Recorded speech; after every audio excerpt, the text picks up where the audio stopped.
How's it going, everyone? This is Kevin. Today I want to bring along with me to do some comparisons between iPhone portraits and the Sony A7 IV with Tamron 35-150. So let's jump right into it.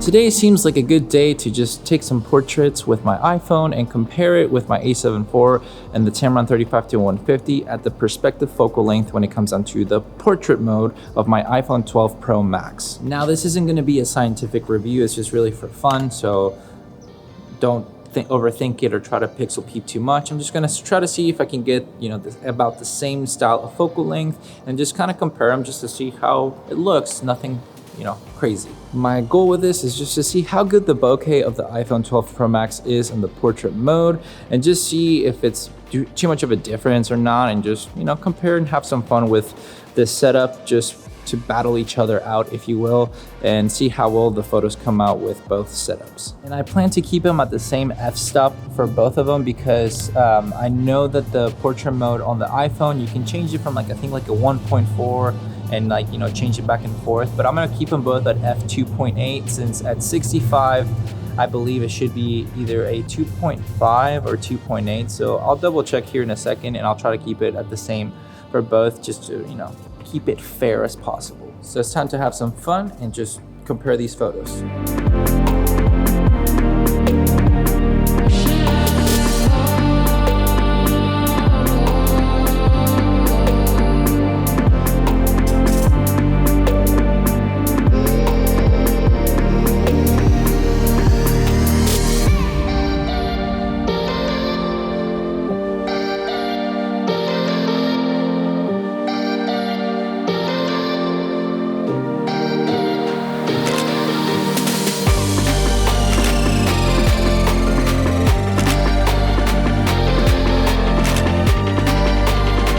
So we got our new location and we're gonna do a couple more photos here just to compare and contrast between the two.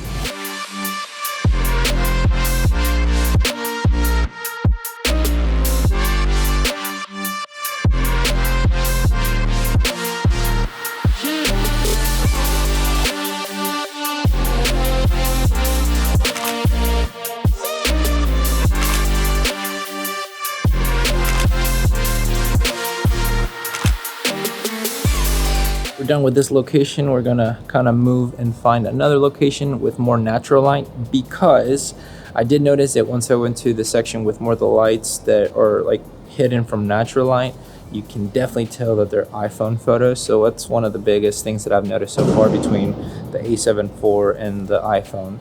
If you don't have enough natural lighting, the low light capabilities of the portrait mode of the iPhone isn't the best. So we're off to this other bridge area that is just, I guess, definitely a lot more natural lighting is going to be there, so that we can take some nice portrait mode with the iPhone to give it a fair chance when it comes down to the comparison. Not that we're doing that scientific of mode here, but I want to be as fair as possible when it comes down to it. But that also gives you another point. The iPhone portrait mode kind of sucks when it comes down to low light capabilities, when it wasn't even that low of light.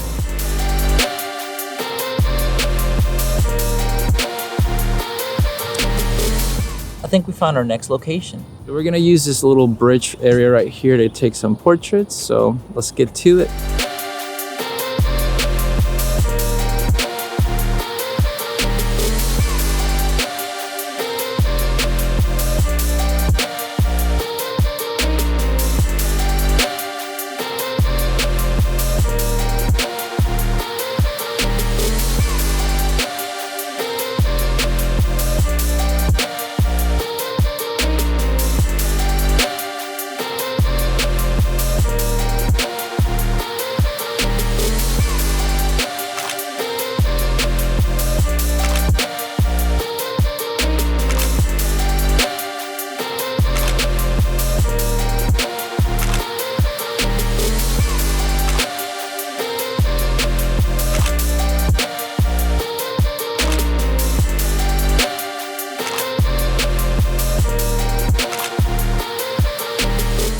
getting out of the sun because it is dang hot. It's not even summer yet, really officially here in Texas, but it's about like 31 or 32 degrees Celsius, so it's not feeling that great.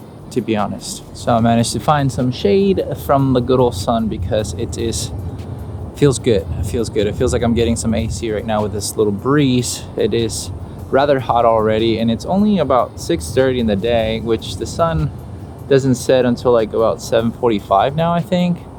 You know, yay for longer days. It's nice, but also not nice when like you feel the heat going on. So just wanted to get out of the heat to talk about a little bit of my, I guess, findings between shooting with the iPhone versus the A7 IV and the portraits and everything like that. So first things first, in all honesty, shooting with your iPhone in portrait mode isn't horrible. What kind of sucks though about it, to be honest, is just that you don't have any flexibility with how fast your shutter speed can be, and also with essentially it's a JPEG. It's not, you can't even save it in like the Apple RAW.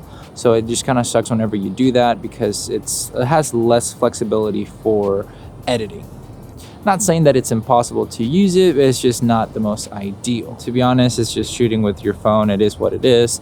The benefits of shooting with your camera is you get to actually have control of, you know, the focal length, the bokeh that you want to add depending on the lens that you have, the shutter speed to make sure you freeze up spots, you know, more, instead of like, let's say that you want the hair to be a little more fluid or you want it to be more freezing. So just stuff like that, it's just more beneficial when it comes down to your camera. It's not nothing that you're comparing. I mean, you're comparing, well, I mean, I guess iPhones are getting pricier. They're like the Pro Maxes start at like $1,000 now. So yeah, they're getting up there, but I mean, it's still something that you have with you at all times, that you can take some portraits with you if you really want to.